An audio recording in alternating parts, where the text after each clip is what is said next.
Sir हम्म मैंने different तरीके से किया है। और मैं कौन है ये? क्या नाम है? हिमांशु। हाँ, कैसे किया? सर मैंने पहले फॉर्मूला लगा के दोनों पोजीशंस के वॉल्यूम निकाल लिए, फिर कंसिडर किया कि एक एक मोल लिया है तो उनका रेसिप्रोकल का रेशियो लिया। तो थोड़ा सा लेंथी प्रोसेस है वो। मतलब तू देखना, मैं तेरे को बिना सोल्व के डायरेक्ट आंसर वैसे ही बता सकता हूँ। तूने इतना सोल्व किया उसके बाद आंसर आया। बेटर अप्रोच, मेरे पास डेंसिटी का फॉर्मूला है जो तूने फॉर्म पहले निकाला, फिर उसमें कुछ किया, तो ऑलरेडी फॉर्मूले में डिराइव्ड है। Density equal to PM by RT. तो पी और टी डिफरेंट है। 700 बाय 750 इनटू 300 बाय 250, ये आंसर आ गया। तो बेटर ओके सर, अप्रोच है thank you sir. B6 from Yash. A mixture of nitrogen and water vapors is admitted to a flask which contain a solid drying agent. Solid drying agent जो water moisture को absorb कर लेगा, उसे drying agent कहते हैं. The pressure of the flask is 760 just after the admission of these gases. After some hours, the pressure reaches to 745. देखो, जैसे ही हमने उसमें इंटर किया है, pressure है 760. Total pressure which should be partial pressure of nitrogen plus vapor pressure of H2. कुछ time के बाद वो 745 हो गया है, मतलब ये मॉइस्चर एब्जॉर्ब हो गया होगा, ये 745 और ये 15 से डिक्रीज हो गया है, इसका मतलब मॉइस्चर पूरा खत्म हो गया होगा। वाटर का जो वेपर प्रेशर था, मॉइस्चर के कारण जो प्रेशर था वो 15 रहा हो। Calculate the composition in mole percentage of the original mixture. चलो मोल परसेंटेज चाहिए। हमारे पास एक फॉर्मूला है, partial pressure of nitrogen equal to mole fraction of nitrogen into total pressure. हमें चाहिए मोल फ्रैक्शन, तो इसका 745 upon total 760। Mole fraction of H2O 15 upon 760। Percentage के लिए इनटू 100 कर देना। फर्स्ट पार्ट का answer, if x if the experiment is done at 20 degrees Celsius and the drying agent increases in weight by 0.15 gram, what is the volume of the flask? देखो, जो drying agent है वो H2 को absorb कर रहा है। B part के लिए weight of H2O is given 0.15 gram. Temperature is given 293 Kelvin.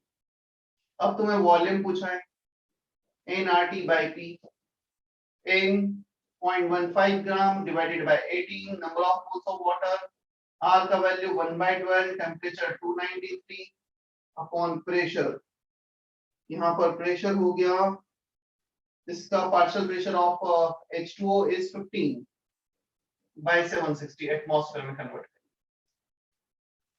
हो जाएगा। अनुष्का भी ये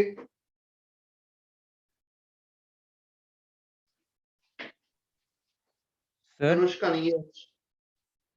यस सर, वो प्रेशर ऑफ N2 745 कैसे लिया? वो तो इसका था ना सर, फ्लास्क का। मतलब प्रेशर प्रेशर किसका होता है? जो गैस है उसका। Yes sir. जो भी गैस है उसका प्रेशर 760। दो गैसेस है, दोनों का addition 760, Dalton's law of partial pressure. Flask में जो प्रेशर गैसेस के कारण है ना।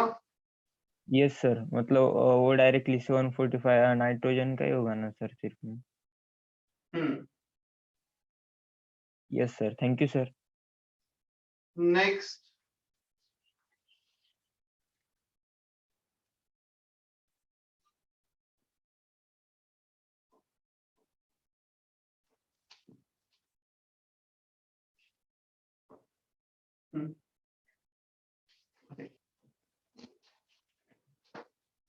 B6 में जो ड्राइंग एजेंट है ना, वो अब्सॉर्ब कर रहा है मॉइस्चर, इसलिए उसका वेट बढ़ रहा है। जितना भी वेट बढ़ा है वो मॉइस्चर के कारण बढ़ा है। H2 अब्सॉर्ब कर रहा है, इसलिए तो वेट बढ़ रहा है।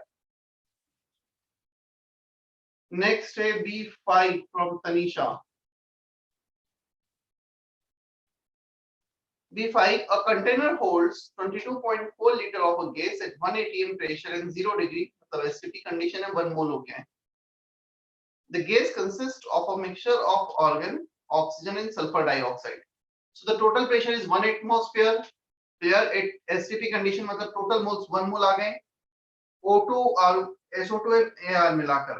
Partial pressure of SO2 is partial pressure of O2 plus partial pressure of argon.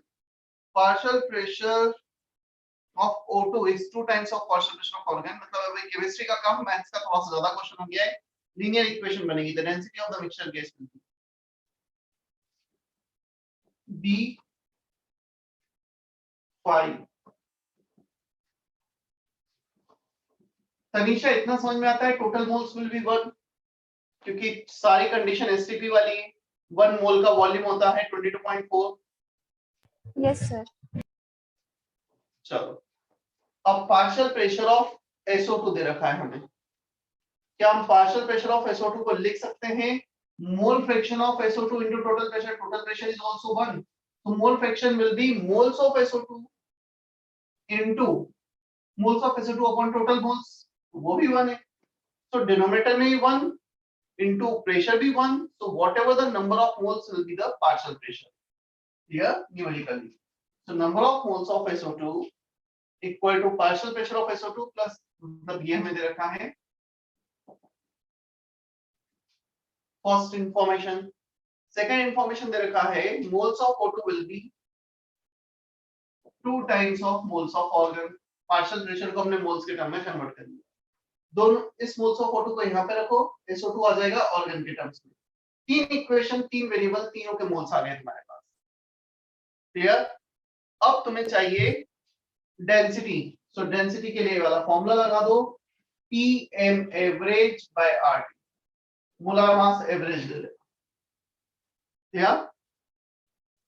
एक पॉसिबिलिटी इससे जा सकते हो. सेकंड पॉसिबिलिटी जो मुझे इससे भी इजी थोड़ा वे दिख रहा है कैलकुलेशन वाइज वो है total weight by total volume. तुम्हारे पास तीनों के मोल्स हैं. इसके भी तीनों का वेट निकाल लो. टोटल वॉल्यूम दे रखा है 22.4. वैसे भी जा सकते हो. ठीक है. Yes sir. Then B3 from Anshu.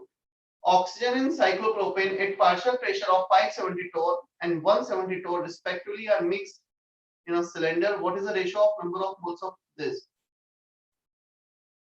Anshu? Yes sir. दो पार्शियल प्रेशर दे रखे हैं इस क्वेश्चन में B3 में और पूछा है मोल्स का रेशो क्या होगा. क्या पार्शियल प्रेशर का रेशो ही मोल्स का रेशो होगा? Can we write partial pressure of any gas A equal to moles of gas A RT upon volume? So जब तू दो पार्शियल प्रेशर का रेशो लेगा वही मोल्स का रेशो आ जाएगा. RT by V दोनों के लिए सेम रहेगा. कैंसिल हो जाएगा. Yes sir.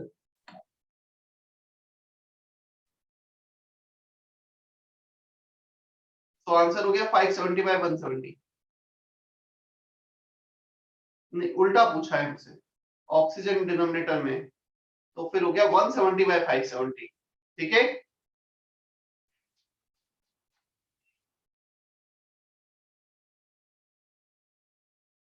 चले हम आगे. Part 2 doubts exercise 1 fast.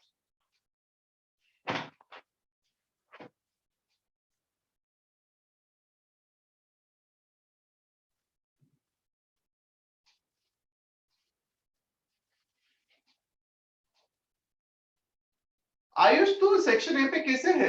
Section A तो लास्ट टाइम में डिस्कस हुआ है. सर वो मेरे पास बुकलेट नहीं था तो मैं कंप्लीट नहीं कर पाया था तभी. तो फिर मुझे व्हाट्सएप पे भेजना.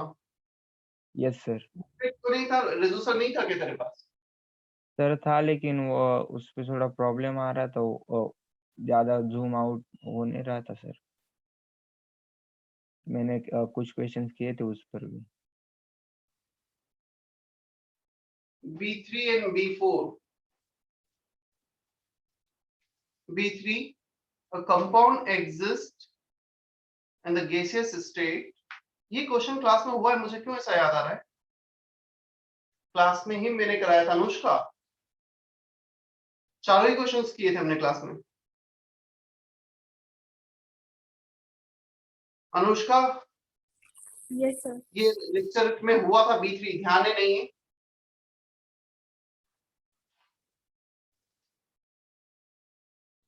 Yes, sir. तो कुछ इशू है इस क्वेश्चन में?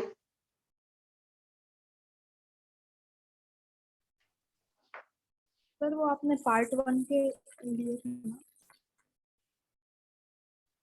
ये वाला पार्ट 2 के लिए थे वैसे तो, मुझे यही ध्यान है। ये क्वेश्चन मैंने क्लास में करा रखा है लास्ट लेक्चर में, चेक करो जल्दी से, कहीं तुमने लिखा होगा।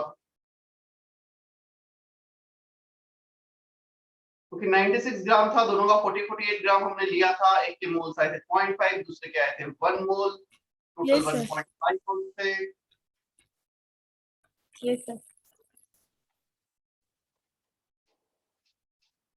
ठीक है, तुम्हें उसके बाद भी कोई डाउट रह जाता है ना, कभी कभी क्लास में हो गया और फिर भी डाउट रह गया है, कोई इशू नहीं है, तुम मुझे व्हाट्सएप पे भेज दो। नहीं सर, वो समझा है अभी। एक्सरसाइज 2,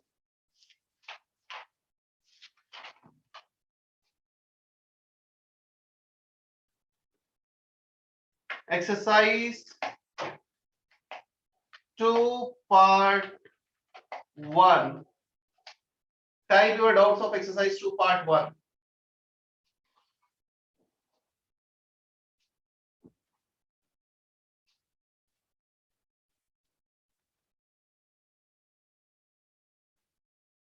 क्या ये सेंटेंस हमने क्लास में लिखा है?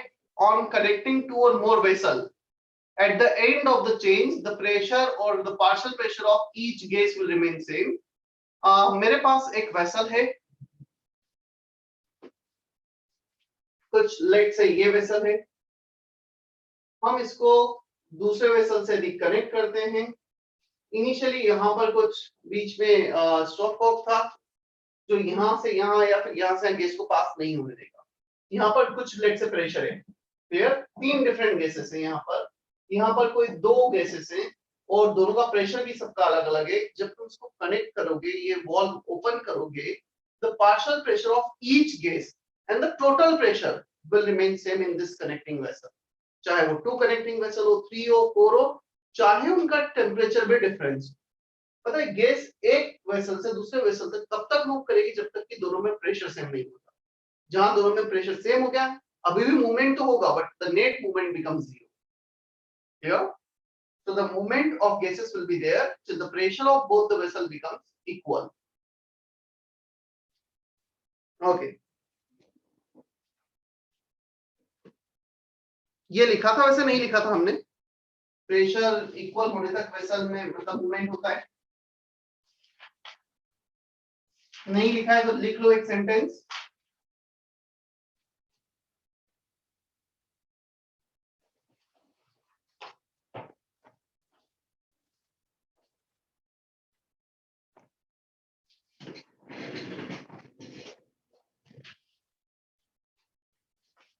नोट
जब भी दो या उससे ज्यादा कनेक्टिंग वेसल्स होते हैं हम कॉन्सेप्ट यूज करेंगे मोल कंजर्वेशन का।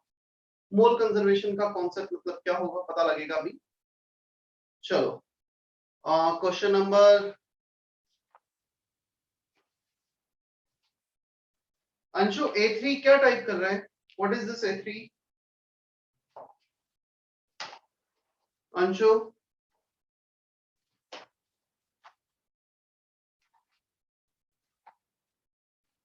Anshu can you hear me? Yes, sir. A3 क्या टाइप किया है? मैंने एक्सरसाइज 2 पार्ट 1 बोला है। What is A3?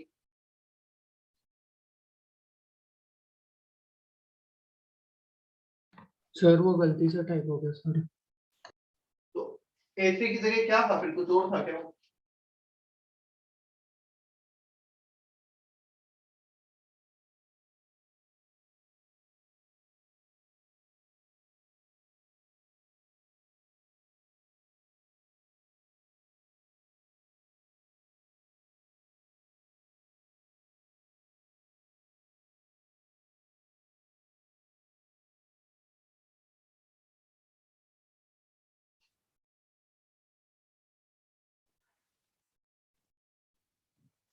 वो देखो दो वेसल है, वेसल 1 वेसल 2, इसका प्रेशर P1 T1, पहले तो इसका भी P1 T1 था बट इसका फाइनली हमने टेम्परेचर को चेंज कर दिया और T2 पे लेकर आ गए। So equal volume equal pressure equal temperature initially. Question number 5 सिर्फ हमने चेंज क्या किया है, एक टेम्परेचर को चेंज कर दिया है T1 से T2 पर, दूसरे को T2 पे मेंटेन किया है। Then what will be the final pressure? Definitely तुम टेम्परेचर चेंज करोगे प्रेशर चेंज होगा। दोनों सिस्टम का प्रेशर सेम होगा connecting vessel. Initial moles N1 plus N2, final moles N1 dash plus N2 dash। Mole conservation initial moles N1 N2, final moles N1 dash N2 dash। PV equal to nRT, P1 V by RT1, P1 V by RT1। Initial pressure और temperature same थे, volume तो same दिया ही हो तो हमेशा ही same रहेगा, P by RT plus P by RT। Final pressure we need to find out, volume will remain same, पहले का टेम्परेचर T1 दूसरे का temperature T2। So final moles P final P by RT final P by RT। Temperature पहले का first system का T1 maintain है, second system का T2 कर दिया है। प्रेशर PF हो गया दोनों का same. V by R common लेकर कैंसिल कर दिए, यहां पर बचा 2P1 by T1, right side बचा है PF कॉमन आ गया 1 by T1 plus 1 by T2। Hope इसके आगे तुम कर लोगे, एलसीएम लेना क्रॉस मल्टीप्लाई करना हो जाएगा। क्लियर? Yes, sir. ओके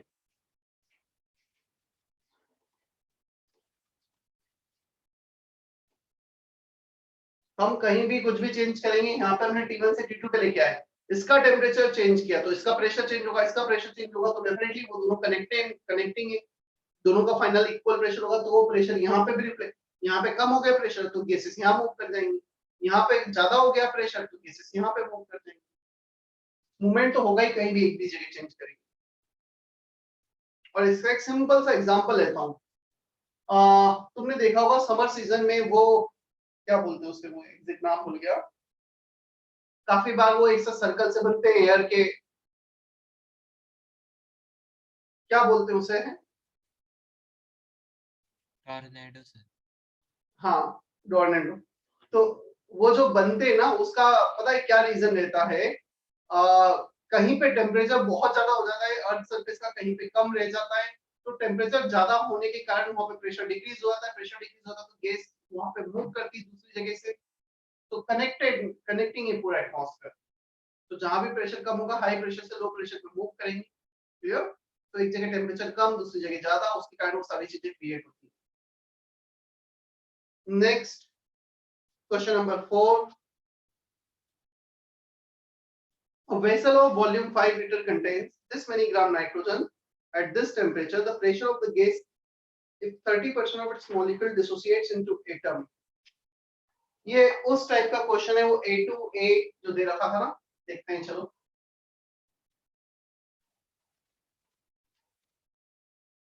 ध्यान रखना कनेक्टिंग वेसल है, final pressure will be equal and conservation of mole is used. Generally इससे हम प्रोसीड करते हैं, सबसे इजीएस्ट वे करने का।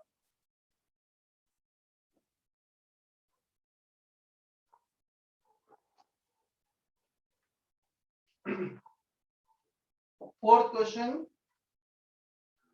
N2 is dissociating into 2A 30%, 1.4 ग्राम। चलो 1.4 ग्राम का 30% डिसोसिएट हो गया तो 70% बच गया और ये बन गया 30%। तो 1.4 ग्राम का 30% डिसोसिएट हुआ इनटू एटॉमिक फॉर्म में, तो कितना बच गया हमारे पास? 70% बच गया। और 1.4 ग्राम का कितना परसेंट नाइट्रोजन एटम बना है? 30%। तो उसमें मल्टीप्लाई कर दिया 0.3 का। अब हमारे पास इसके भी वेट है, इसका भी वेट है, तो मोल्स आ जाएंगे। इसके बाद बचा है क्वेश्चन में pressure of the gas. So total pressure, total volume कितना दिया है क्वेश्चन में? 5 litre equal to total moles 1.4 into 0.7 upon 28 plus 1.4 into 0.3 upon 14। इसका जो एटॉमिक मास होगा 14 होगा, इसका मास होगा molecular mass 28। N1 plus N2 total moles into R into temperature which is given 1800 Kelvin। हो जाएगा आर्य भी? Yes, sir.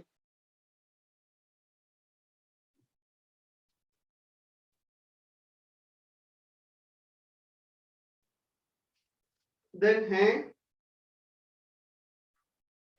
sixth question, two flasks of equal volume are connected by a narrow tube all at 27 degrees Celsius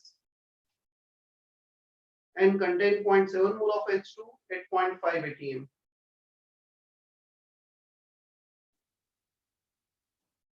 One of the flasks is immersed into अच्छा, ये similar question हो गया जैसा fifth था।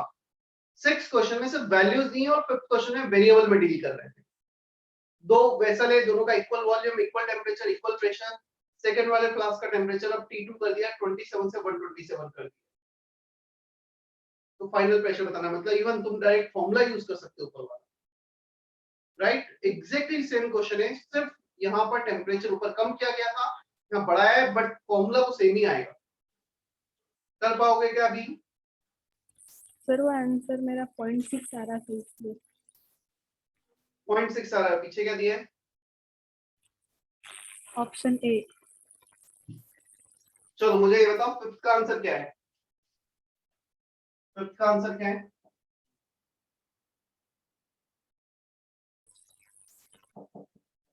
To P1 T2 upon T1 plus T2।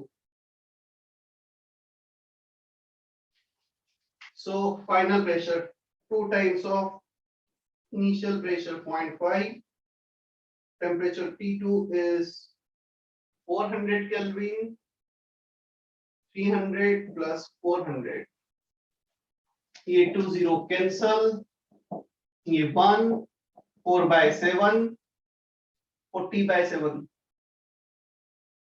7 5s are 35, अच्छा 5 50, 0.571 आ रहा है मेरा, तो मतलब first option A option. Yes sir, I will. Question number 2, 40 ml mixture of H2O2 at 18 degree 1 atm pressure was sparked so that the formation of water was completed. The remaining pure gas had the volume 10 ml at 18 degree Celsius 1 atm pressure. If the remaining gas was H2, the mole fraction of H2 in the 40 ml. Question number 2, H2 plus O2 giving H2O liquid, 2 reaction को balance कर दिया।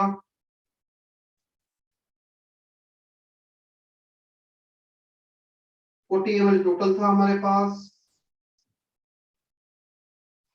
उसमें से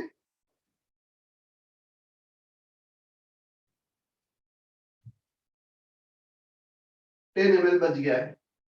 देखो total 40 ml था, उसमें से 10 ml H2 बच गया है। ऐसा कब होगा? टोटल 40 में से 30 रिएक्ट कर गया और 10 बच गया। यदि इसका 20 इसका 10 से रिएक्ट करेगा तो 30 रिएक्ट कर जाएगा। ये तो लिक्विड है तो इसका तो वॉल्यूम काउंट ही नहीं करेंगे।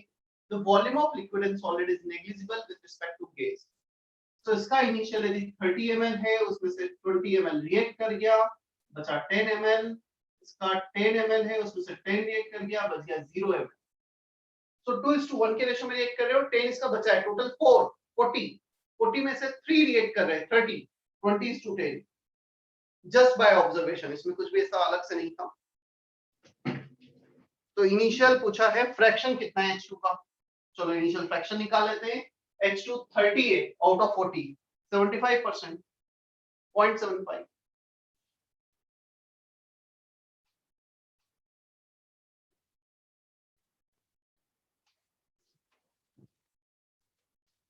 और जिस अकॉर्डिंग डाउट आ रहे हैं चैट बॉक्स में, मतलब 4 5 6 बच्चे बस डाउट्स पूछ रहे हैं। आई डोंट नो बचे हुए लोगों ने क्या किया है। हैंड रेज करो जिसने यहां तक सॉल्व किया था section B exercise 1 and exercise 2 part 1।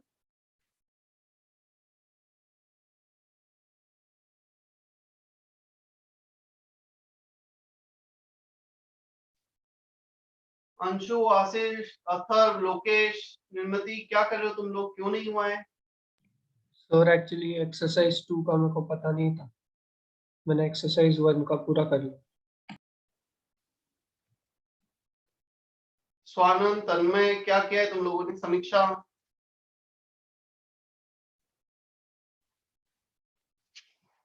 करो। वैसा है जैसे डेवन से बोल रहे हैं, क्योंकि यदि तुम्हारे क्लास में कुछ होमवर्क दिया है तो डेफिनेटली हमें एक्सपेक्टेड होता है कि बच्चे करके आए होंगे, तो हमें डिस्कस करना ही करना है, हमारे पास कोई ऑप्शन नहीं रहता है। और मेरा लेक्चर लास्ट लेक्चर 14 को हुआ था। 14 से 26 डेज में कितने क्वेश्चन दिए थे? यदि मैं शायद टोटल काउंट करूंगा तो 6 डेज में मैंने टोटल यदि 3 क्वेश्चन पर डे भी निकाला हूं तो 18 क्वेश्चन से ज्यादा नहीं दिए होंगे। होमवर्क करते चलो साथ में। तुम यदि टीचर के साथ चलोगे ना तो तुम्हें बहुत ज्यादा अलग से कुछ सोचना ही नहीं पड़ेगा कि हमें क्या करना है क्या नहीं करना है। जस्ट टीचर जैसा बोलते जा रहे हैं, स्थिति वो दिमाग में रखो कि इतना इतना होमवर्क है और ये करते जाना है हमें। और होमवर्क को हमेशा ना लिखने की हैबिट रखो। जब भी कोई टीचर होमवर्क देता है तो उसे लिखो। और मैं तो पर्सनली ये सजेस्ट करूंगा कलेक्शन नोटबुक ही बना लो, लाइक छोटा सी बुक बना लो, डायरी बना लो जिसमें इस डेट का ये होमवर्क। जो होमवर्क रहेगा ना सामने और हम देखेंगे अच्छा क्या क्या होमवर्क है, हमें पता तो रहेगा कि हाँ ये इतना कंटेंट करना है हमें। बट करते जाओ यार साथ में, मतलब ज्यादा पेंडिंग मत छोड़ो चीजें। ठीक है, कुछ और भी शायद होमवर्क दिया होगा तो मैं नेक्स्ट टाइम में डिस्कस करूंगा, अभी नहीं कर रहा हूँ। आधे बच्चों ने किया है, आधे ने नहीं किया है। जैसा मैं तुमसे बोलूं, तुम्हें भी कोई इशू आता है, किसी भी बच्चे को कुछ प्रॉब्लम है, तुम शेयर करो, हम उसका सॉल्यूशन देंगे। बट तुम बैठे हो, होमवर्क भी नहीं कर रहे हो, कुछ बोल भी नहीं रहे हो, हमें पता ही नहीं चल रहा है कि क्यों नहीं किया है, तुम्हें लग रहा है कि इससे ज्यादा होमवर्क मिल रहा है तो वैसा बता दो, हम उसे कम कर देंगे। बट थोड़ा सा कम्युनिकेट करते चलो और साथ में चलो क्लास।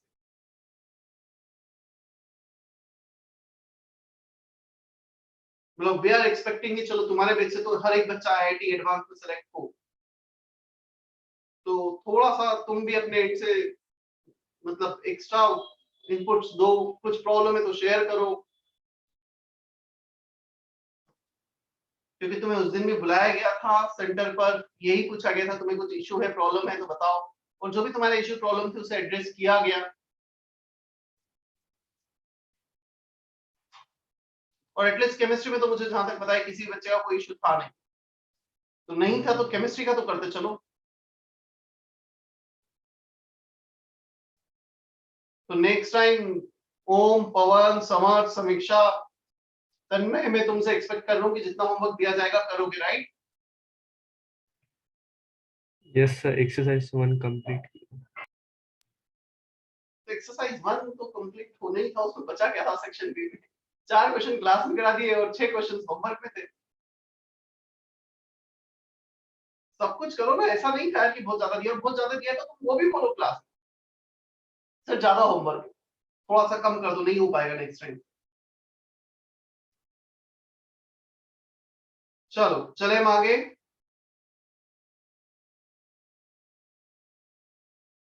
मिक्सिंग ऑफ गैसेस, ये हेडिंग ऑलरेडी मैं कर चुका हूं, मतलब इसमें करना क्या था, जब भी दो गैसेस को मिक्स करते हैं तो कनेक्टिंग वेसल में उनका प्रेशर और पार्शियल प्रेशर हर गैस का दोनों इक्वल होते हैं, टोटल प्रेशर भी इक्वल होगा, पार्शियल प्रेशर भी इक्वल होगा।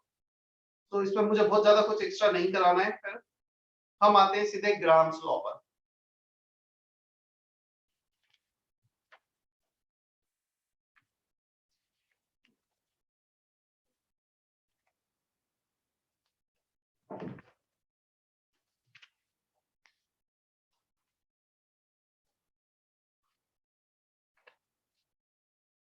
हमारा पेलोड कैपेसिटी भी हो गया था ना? Yes sir.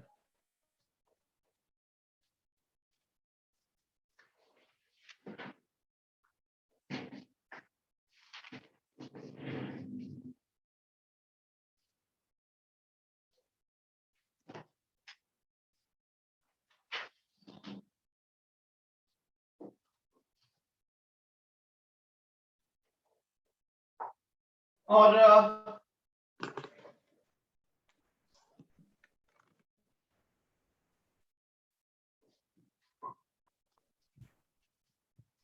मैं वो जो क्वेश्चंस शेयर किए थे एडवांस लेवल एक्सपर्टाइज लेवल वाले क्वेश्चंस कब डिस्कस करें? संडे को कर लेंगे हम।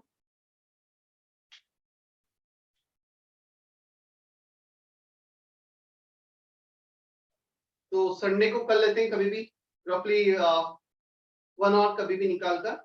तो मुझे बस एक रिमाइंडर डाल देना, मैं संडे को सुबह अपडेट कर देता हूँ किस टाइम पे हम करने वाले हैं। बाई चांस यदि मैं भूल जाऊँ तो कोई भी रिमाइंडर डाल देना।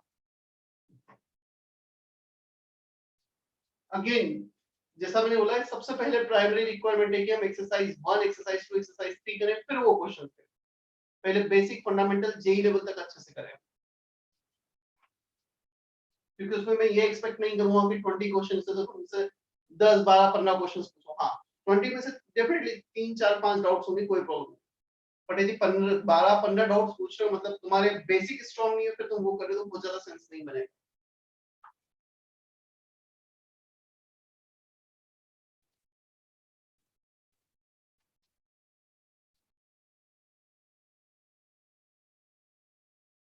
Grams law, diffusion and effusion.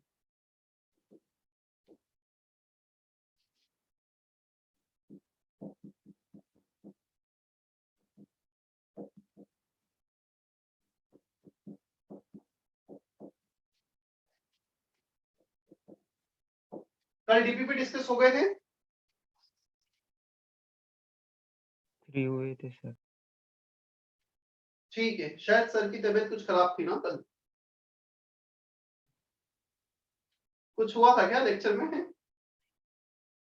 Sir उन्हें हमारी वॉइस जा नहीं रही थी सर ठीक से। अच्छा ओके, क्योंकि सर की थोड़ी तबीयत भी खराब थी जिस कल मेरी बात हुई।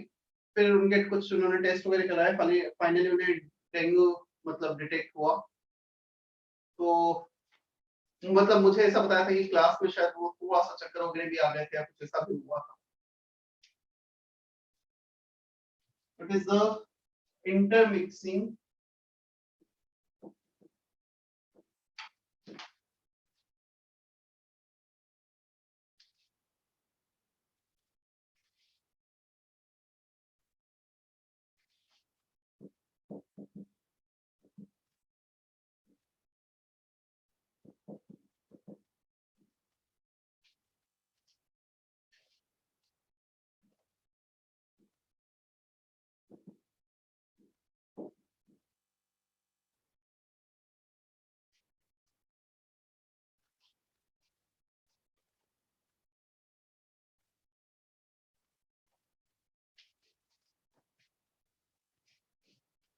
थोड़ा सा एम्प में चेंज करो, not temperature, under similar condition, under similar pressure.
Diffusion, it is the intermixing of gases under the similar pressure.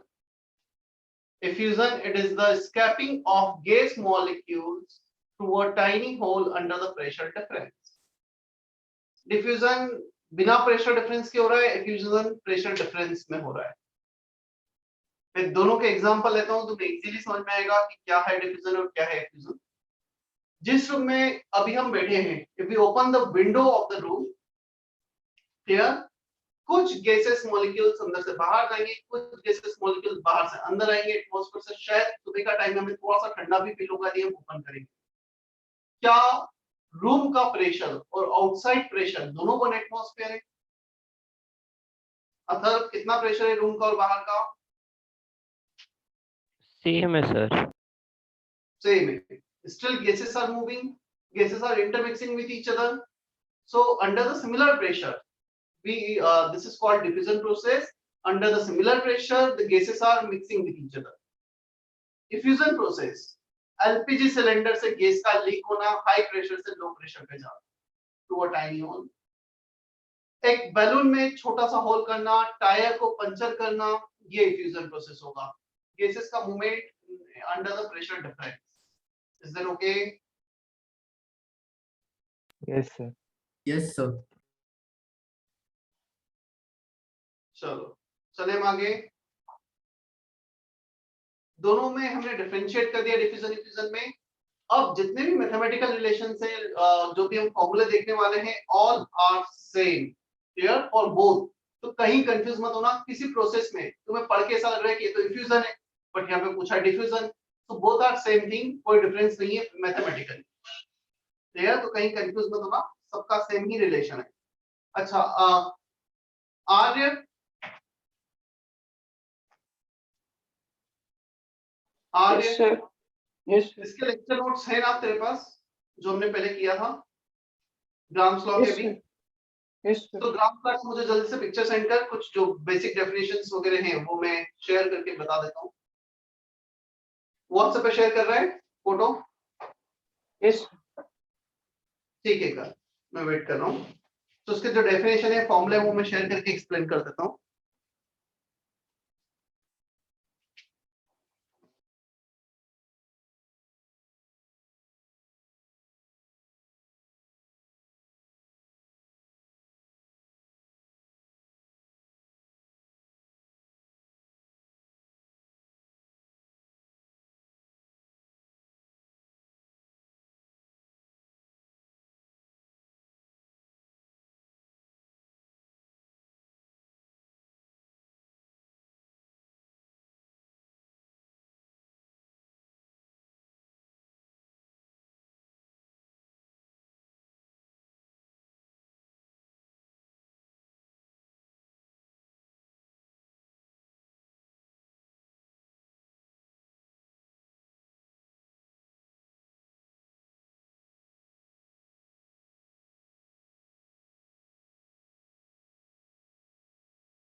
Sir. हाँ बोलो. सर वो आप गैस लीकेज का वो एग्जांपल बता सकते हो फिर से? किसके एग्जांपल? सर वो इफ्यूजन का, गैस लीकेज का. एलपीजी सिलेंडर इफ्यूजन, उससे गैस का बाहर लीक होना. रूम का गेट ओपन करना, विंडो ओपन करना, गैसेस का मिक्स होना, diffusion.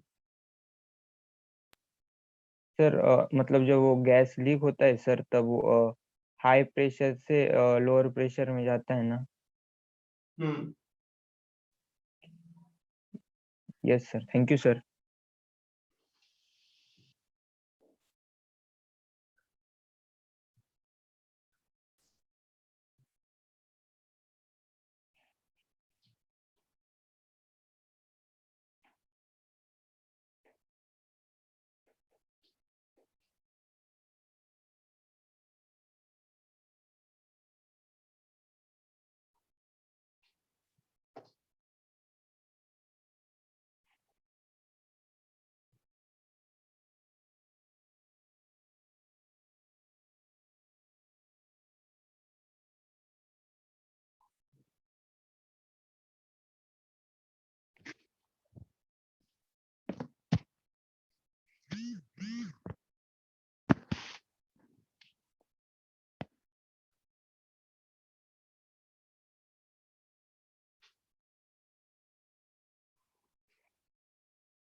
Is it visible properly?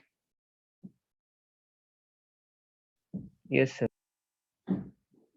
सबसे पहले हम डिफाइन करेंगे rate of diffusion and effusion, then we are going to relate rate of diffusion with various factors. Rate of diffusion or effusion can be defined in 4 different manners. Moles diffused or effused per unit time. Let's say if we are making certain hole in a balloon, उसे puncture कर रहे हैं, so number of moles of gas going out of the balloon per unit time is rate of diffusion. So moles by time, moles diffused by time taken. Second, decrease in volume upon time taken. So decrease in volume, balloon वाला system ही ले लेते हैं. Balloon का कुछ volume decrease होगा, we can also define in this manner. The decrease in volume upon time taken. यहाँ पर negative sign इसलिए आया है, डेल्टा V होता है final volume minus initial volume. यदि ये डिक्रीज हो रहा है तो डेफिनेटली डेल्टा V नेगेटिव होगा, बट हमारा डिक्रीज इन वॉल्यूम पॉजिटिव होगा. Let's say we are going from 5 litre to 2 litre. तुमसे पूछा गया what is the decrease in volume, तुम आंसर दोगे 3 litre. What is the change in volume, तुम answer दोगे 2 - 5 - 3 लीटर. तो ये -3 को प्लस में कन्वर्ट करने के लिए एक माइनस साइन आगे रख दिया.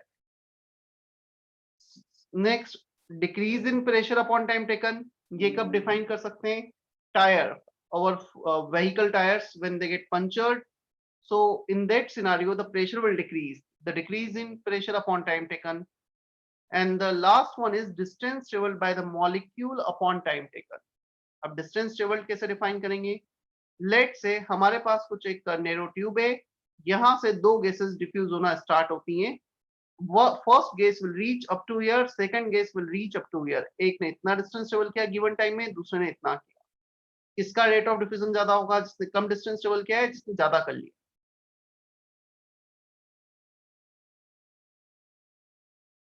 इसका रेट ऑफ डिफ्यूजन ज्यादा ज्यादा इसने ज्यादा किया है.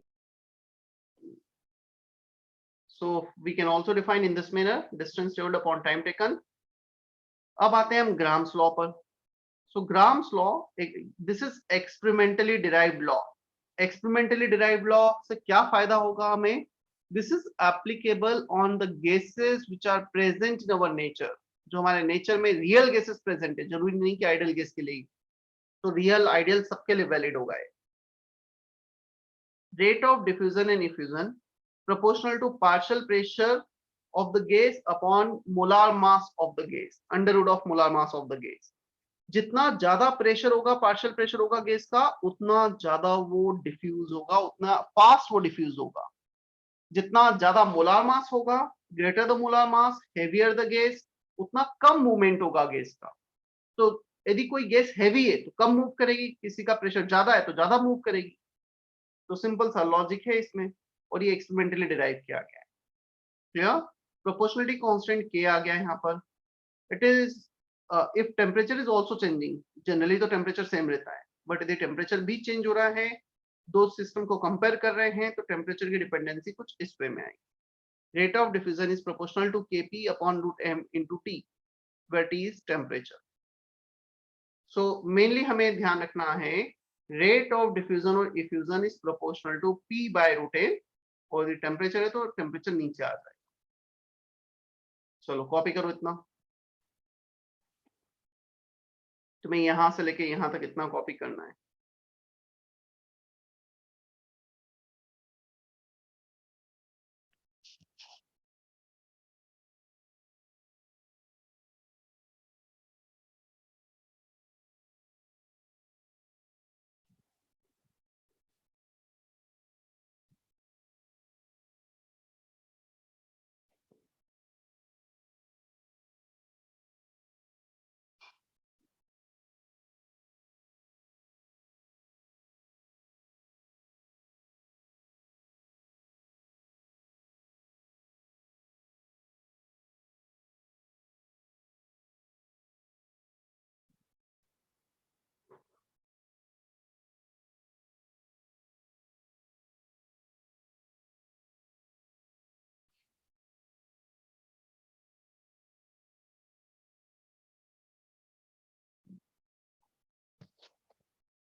कॉपी कर लिया?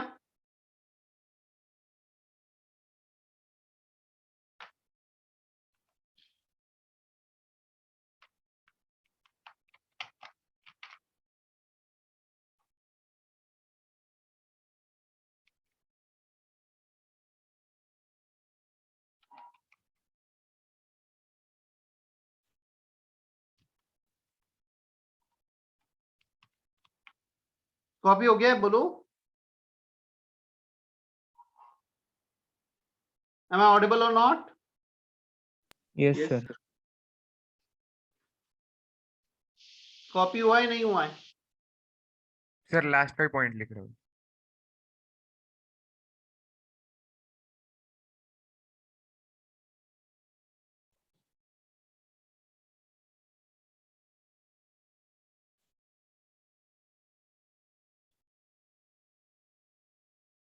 तो 14th वाला लेक्चर भी अपलोड कर दिया है वैसे मैंने अभी।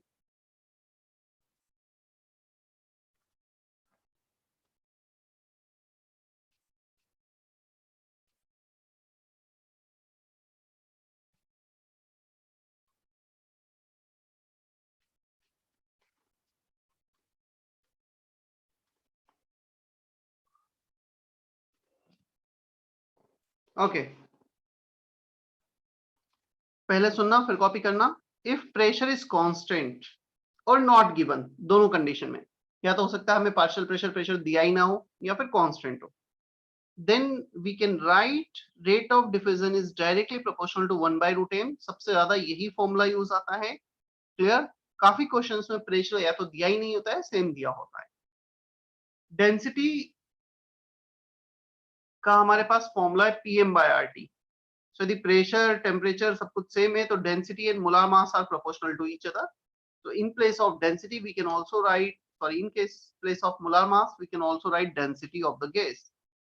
So rate of diffusion is inversely proportional to 1 by root m or 1 by root density।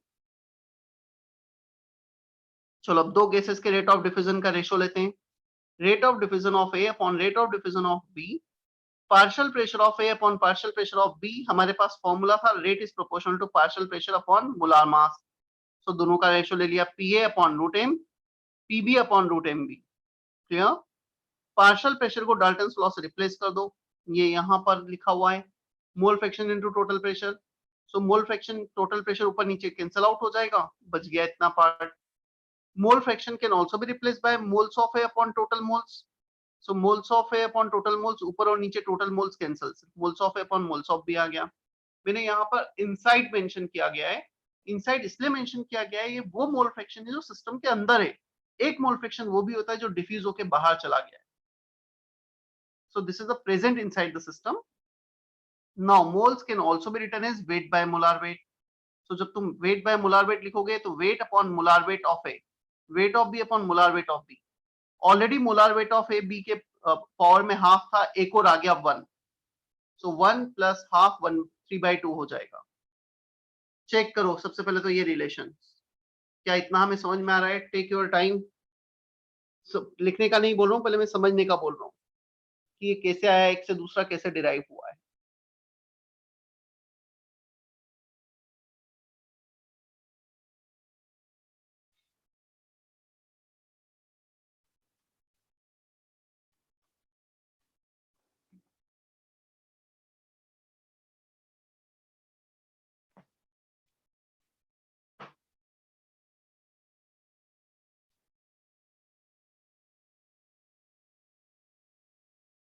आया इतना समझ में?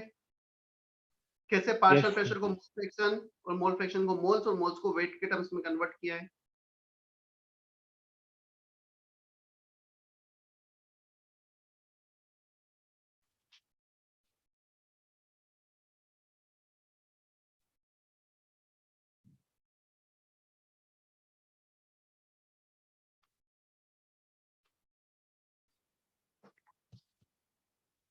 चलो देखो इसके बाद, rate of diffusion of A upon rate of diffusion of B under root mb by ma if Pa equal to Pv is given or nothing is given about pressure। कुछ भी नहीं दिया है तब भी हम ये assume कर लेते हैं। Clear? So one of the definition of rate of diffusion use करेंगे, ये सारा ग्राम्स लॉ से डिराइव हुआ है। क्लियर? ये वाला पार्ट जो मैंने सर्कल किया है, और ये वाला पार्ट डेफिनेशन है, rate of diffusion moles diffuse upon time taken, so moles diffuse by time taken for A upon B, change in volume upon time taken, change in pressure upon time taken, distance travelled by time taken.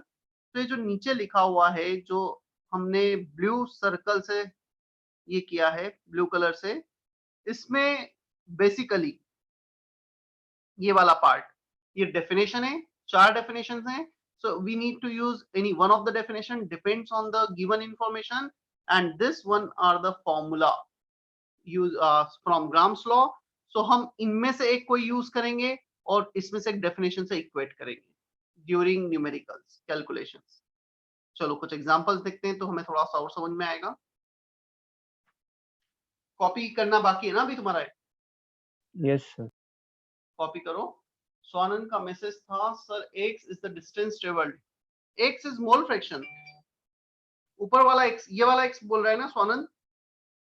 Yes sir. वो mole fraction है, partial pressure equal to mole fraction into total pressure. Yes sir, bracket मुझे okay sir. पता है से replace किया है।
Okay, अभी हो गया है कॉपी?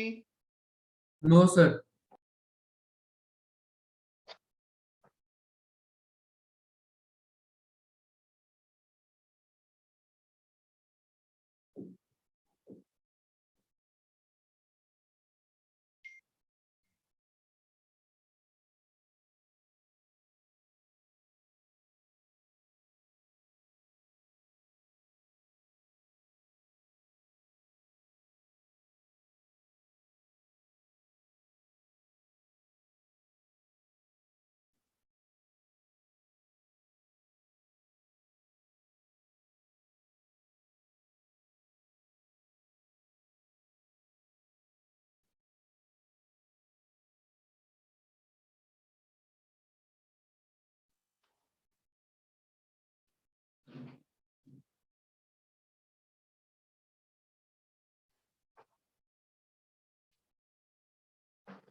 सर वो लास्ट वाले लाइन में वो Na/TA उसमें वो आउटसाइड क्यों लिखा है?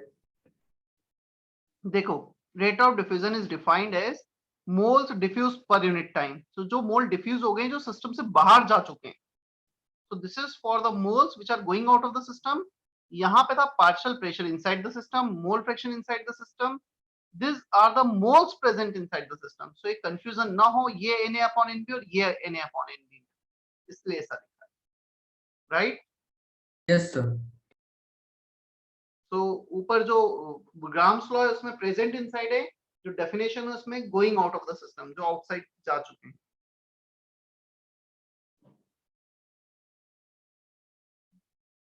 Sir yes. सर वो डेफिनेशन में सेकंड क्या लिखा है? सर डेल्टा के बाद में क्या लिखा है? कौन से डेल्टा के बाद? सर वो लिखा है ना Na/TA के अगला वाला definition. Delta V change in volume, okay sir. delta V a change in volume for A, then delta PA, then distance traveled by A। जो चार डेफिनेशन में देखी थी ना लास्ट पेज पर।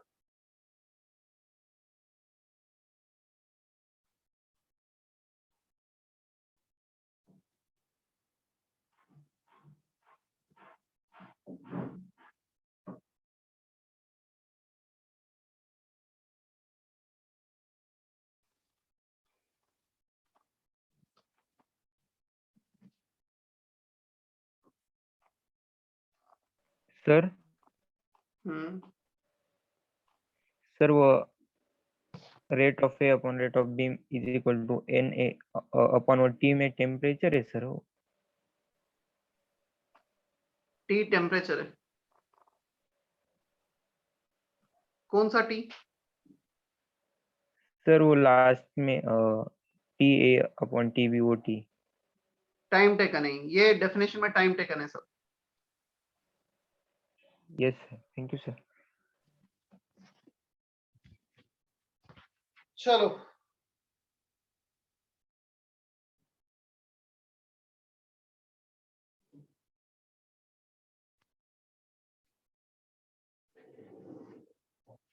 थ्योरी पार्ट एक बार का हमारा डिफ्यूजन का कंप्लीट हुआ।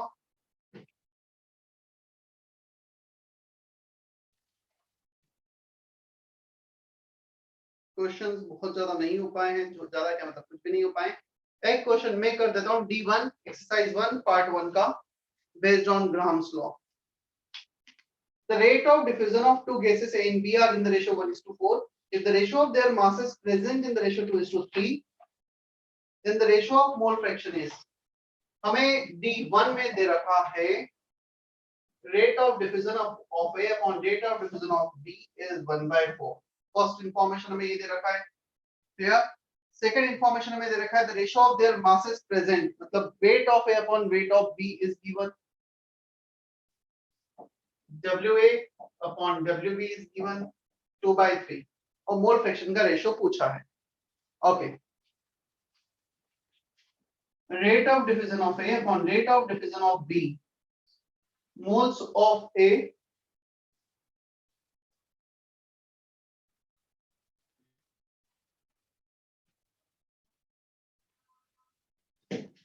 so moles of A upon moles of B under root MB by MA। Moles of A को लिख दो वेट बाय मोलार वेट, जो ऑलरेडी हमने डिराइव भी किया है, WA upon WB, so MB upon MA power 3/2। तो मैं रेट ऑफ डिवीजन का रेशियो दिया है 1/4, वेट का रेशियो दिया है 2/3, या cube root MB upon MA power 3/2। चलो मोलार मास के लिए सॉल्व करते हैं। 3 का मल्टीप्लाई किया, 2 का यहाँ पे किया, तो molar mass of B upon molar mass of A आ जाएगा हमारे पास 3/8 का 3/8 पावर 2/3। तो यहाँ पे पावर 3/2 है, उधर लेके जाओगे पावर 2/3। हमें चाहिए मोल फ्रैक्शन का रेशियो ना, उसमें the ratio of their mass, the ratio of their mole fraction. अच्छा, मोल फ्रैक्शन का ratio x A upon xb, मतलब moles of A upon moles of B। which can be written as weight of A upon molar weight of A. So कुछ इस way में आ जाएगा। Wait का ratio कितना दिया था 2/3 दिया था हमें, तो इसको 2/3 कर दिया, MB अपॉन M में 3/8 पावर 2/3। कैलकुलेशन में तुम्हारे लिए छोड़। सो किया क्या है एग्जैक्टली हमने ये इंफॉर्मेशन दे रखी है, रेट ऑफ डिफ्यूजन, वेट को मोलार वेट्स यहां से कैलकुलेट कर लिया, रेशो मोल फ्रैक्शन का रेशो, मोल्स का रेशो, मोल्स को लिखा weight of A upon molar weight of A, moles of B weight of B upon molar weight of B, और सॉल्व करें। कॉपी कर लो, हो सकता है अभी बहुत अच्छे से ना समझ में आया हो, लेक्चर के बाद बैठो, क्वेश्चन पढ़ो, फिर से देखो।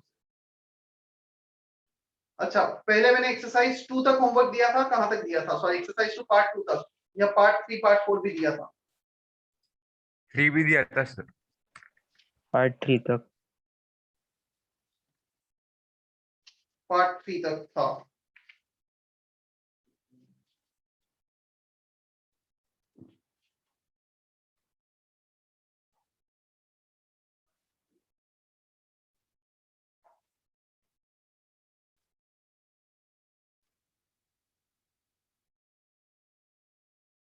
चलो पार्ट 4 कंप्लीट, 9 क्वेश्चंस हैं होमवर्क में।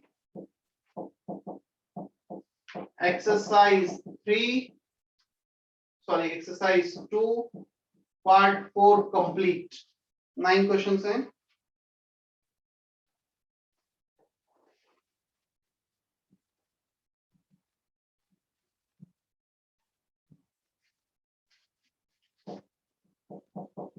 Exercise 3 part 2, question number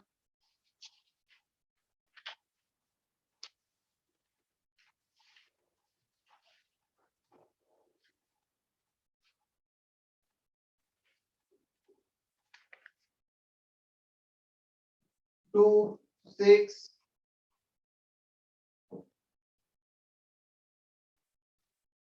8, 9। तो टोटल 13 क्वेश्चंस दे रहा हूं, बहुत ज्यादा होमवर्क नहीं है। कल ही लेक्चर है ना हमारा, शायद कब है? तो I am expecting it is this 13 questions till tomorrow. Clear? पहले ये 13 क्वेश्चंस करना, और जिसका पुराना पेंडिंग है उसके बाद फिर वो भी करना। मैं 13 क्वेश्चंस कल डिस्कस करूंगा। सर पार्ट 3 में हमें क्या क्या करना था? क्या क्या करना था मुझे भी नहीं ध्यान है, शायद 6 क्वेश्चन थे फर्स्ट। Okay sir. हाँ, पार्ट 3 भी पेंडिंग है ना डिस्कशन का, पार्ट 2 पार्ट 3 दोनों ही पेंडिंग है। चलो फिर भी मैं इस ऑर्डर में जाऊंगा, पहले ये मैं डिस्कस करूंगा, फिर एक्सरसाइज 2 का पार्ट 2 और पार्ट 3 के फर्स्ट 6 क्वेश्चन जो थे होंगे।